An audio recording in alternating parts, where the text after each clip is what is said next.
വിനീത വിജിയിലേക്കാണ് ഇനി പോകുന്നത്. വിനീതയുള്ളത് അമൃത്സറാണ്. വിനീത, രാജ്യം കനത്ത ജാഗ്രതയിലാകുമ്പോൾ ചില സംസ്ഥാനങ്ങൾക്കൊക്കെ കൂടുതൽ നിർദ്ദേശങ്ങൾ നൽകിയിട്ടുണ്ട്. അതിൽ തന്നെ ഇപ്പോൾ ചണ്ഡീഗഡിനൊക്കെ കടകൾ 7 മണിയോടെ അടയ്ക്കണം എന്നൊക്കെയുള്ള നിർദ്ദേശം നൽകുന്നു.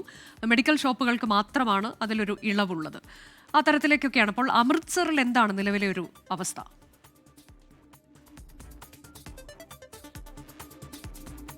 തീർച്ചയായും അനുജ സൂചിപ്പിച്ചതുപോലെ പഞ്ചാബിലും അതീവ ജാഗ്രതാ നിർദ്ദേശം തന്നെയാണ് നൽകിയിരിക്കുന്നത്. അതിൽ അമൃത്സർ, പത്താൻകോട്ട്, ഗുരുദാസ്പൂർ തുടങ്ങിയ മേഖലകളിലൊക്കെ കഴിഞ്ഞ ദിവസങ്ങളിലേക്കടക്കം പാകിസ്ഥാന്റെ ഒരു ആക്രമണം ഉണ്ടായ മേഖലയാണ്. അതുകൊണ്ട് തന്നെ അവിടെ അതീവ ജാഗ്രതാ നിർദ്ദേശങ്ങൾ നൽകിയിട്ടുണ്ട്. ചണ്ഡീഗഡിൽ ഈ വ്യാപാരികൾക്കും സമാനമായിട്ടുള്ള നിർദ്ദേശങ്ങൾ തന്നെയാണ് നൽകിയിരിക്കുന്നത്. ഇന്ന് രാവിലെയോടുകൂടി മുഖ്യമന്ത്രിയുടെ നേതൃത്വത്തിൽ പ്രത്യേകമായിട്ടുള്ളൊരു അവലോകന യോഗം ചേർന്നിട്ടുണ്ടായിരുന്നു. ഈ യോഗത്തിൽ നിലവിലെ സ്ഥിതിഗതികൾ വളരെ കൃത്യമായി തന്നെ വിശകലനം ചെയ്തു. ഒപ്പം തന്നെ ഈ അതിർത്തി പങ്കിടുന്ന ജില്ലകൾ 6 ജില്ലകളാണ് പാകിസ്ഥാനുമായി പഞ്ചാബിൽ അതിർത്തി പങ്കിടുന്നത്. ഈ ജില്ലകളിലെ സ്ഥിതിഗതികൾ വളരെ കൃത്യമായി തന്നെ നിരീക്ഷിക്കണമെന്ന നിർദ്ദേശം നൽകിയിട്ടുണ്ട്. ഈ ജില്ലകളുടെ ചുമതല മറ്റ് 10 മന്ത്രിമാർക്ക് കൂടി നൽകിയിരിക്കുകയാണ് മുഖ്യമന്ത്രി. അവിടുത്തെ സ്ഥിതിഗതികൾ നിരീക്ഷിക്കണം. ഒപ്പം ഏതെങ്കിലും തരത്തിൽ ഒരു അടിയന്തര ഘട്ടം ഉണ്ടാവുകയാണ് എങ്കിൽ എത്രയും വേഗം നടപടിക്രമങ്ങളുമായി മുന്നോട്ട് പോകാൻ കഴിയത്തക്ക രീതിയിലുള്ള ഏകോപനം ആ ജില്ലകളിൽ ഉണ്ടാകണമെന്നാണ് നിർദ്ദേശം നൽകിയിരിക്കുന്നത്.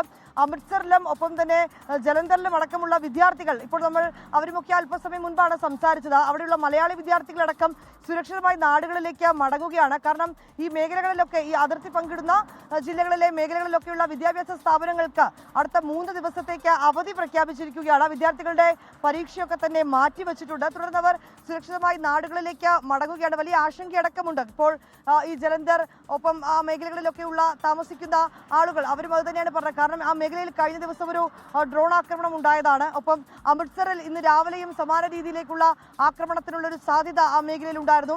ചണ്ഡീഗഡിൽ ഇന്ന് രാവിലെയോടുകൂടി ജനജീവിതം സാധാരണ രീതിയിൽ തന്നെയാണ് എങ്കിൽ പോലും രാവിലെയോടുകൂടി ഒരു സൈറൺ മുഴങ്ങിയത് ആ മേഖലയിലടക്കം വലിയൊരു ആശങ്ക ഉണ്ടാക്കിയിട്ടുണ്ട്.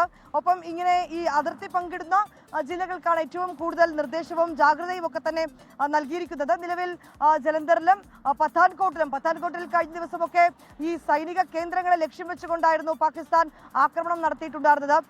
ആ മേഖലയിലും സമാനമായിട്ടുള്ള ജാഗ്രതാ നിർദ്ദേശങ്ങൾ നൽകിയിട്ടുണ്ട്. ഈ ജലന്ധറിന് സമീപമുള്ള ഒരു മേഖലയിൽ നിന്ന് ഒരു ആക്രമണം നടത്തിയ ഒരു മിസൈലിന്റെ കഷ്ണങ്ങൾ കണ്ടെത്തിയിട്ടുണ്ട്, ചില ഭാഗങ്ങൾ കണ്ടെത്തിയിട്ടുണ്ടെന്ന ചില റിപ്പോർട്ടുകൾ കൂടി ലഭ്യമായിട്ടുണ്ടായിരുന്നു. അവിടുത്തെ പ്രദേശവാസികളാണ് ഇത് കണ്ടെത്തുകയും പിന്നീട് അവർ പോലീസിനെ അറിയിക്കുകയും ഒക്കെ തന്നെ ചെയ്തിട്ടുണ്ടായിരുന്നത്.